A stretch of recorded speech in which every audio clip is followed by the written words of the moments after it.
Okay, so I wanted to share a video. The Lord, I was going for a walk for the Lord this morning, and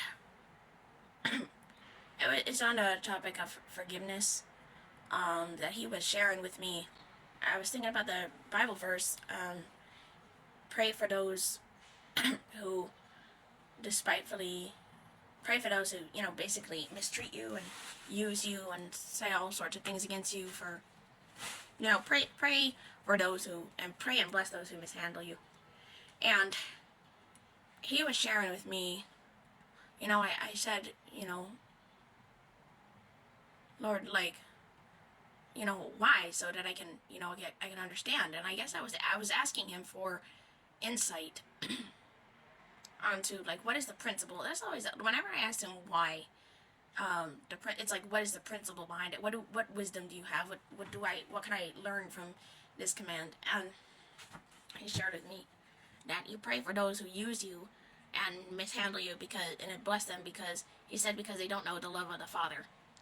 And this was another reason why, I would talk about love and I would get criticized for talking about love because it was like people would say, no, just, love, like, not righteousness, and that's not at all, like, what I meant at all. when I would talk about love, it was because that's what he was showing me in my life because I needed it.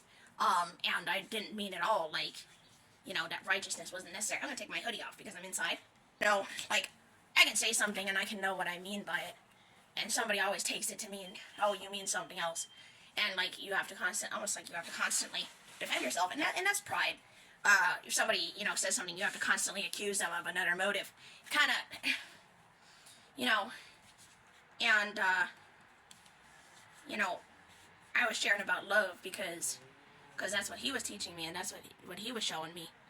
I was just sharing things, again, like, about in my life.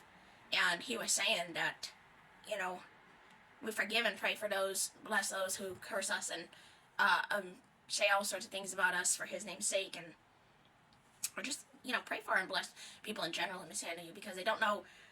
That comes from not knowing the love of the Father. And as I was praying and I was going inside, he actually told me, I heard that he wanted me to share on forgiveness with the hair. So, I had a lot of people have a lot of beliefs that if you wear colorful hair, if you dress a certain way, that it's vanity and they accuse you of things, and or that you're necessarily vanity, or you're trying to entice somebody to lust. And, these are, when it's not true, they're false accusations. And he was saying, that some people believe they love him by serving him and doing all these works. But really, we love him by doing the right thing. We love him by obeying his commands. And when he commands you to do something because it's right, you do it. That's how you show him you love him. Some people think if I teach, if I preach, if I do all these works, then I'm showing God that I love him. But God wants obedience more than sacrifice. So he wants us to obey more than he wants us to do all these works and neglect what is right. It's the fear of the Lord is the beginning of wisdom, but I'll hate what is evil and love what is good. If you love what is evil and you hate what is good, it doesn't matter how many works you do for him. If you love him, you obey his voice. Not just do all of these things that are all these works that are good to do, and but to obey his voice. Not just the appearance of obeying his commandments, but to hear his voice and obey his voice. So I put this picture up in the background. Let go of the things that make you drown: hurts, fear, regret, hate, pain, and unforgiveness. I also believe that part of loving our neighbor is that when somebody has something against you, you go to them and resolve it. Like, that's what's right. And if that's his commands in the scripture,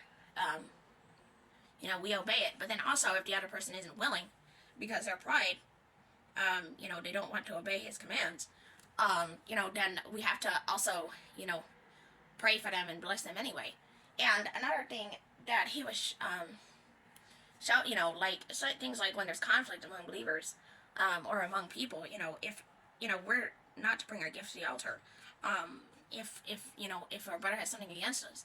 So it's like God is more concerned about us resolving issues and praying for and blessing those who mishandle us and hurt us, than he is about all our works.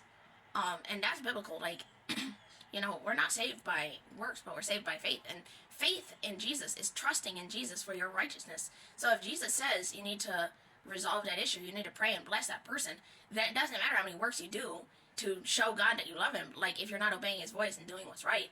So, one person can offend and the other can be offended. If the person who has offended doesn't want to resolve the issue, it doesn't matter all the good that they do, because they reject the Lord's voice. If the person who's been offended doesn't want to pray and bless those who have offended him, it doesn't matter all the good things you do for him. We truly love him because then also removing those, like, rocks on the ground, removing those things from our hearts helps us to grow in love. Sometimes it's like someone is so hard-hearted, it's like, if you bless them, they wouldn't even, like, it's like you wouldn't even care.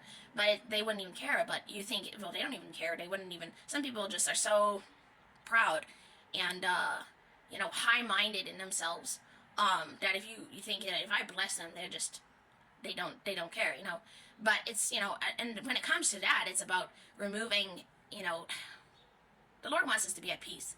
He doesn't want us to be bitter and upset and hurt and offended. He wants us to be at peace. And when we do the right thing by him, we can be at peace. Even if reconciliation or resolving those issues, that other person doesn't make it possible, because it takes two people to resolve an issue when there's an offense.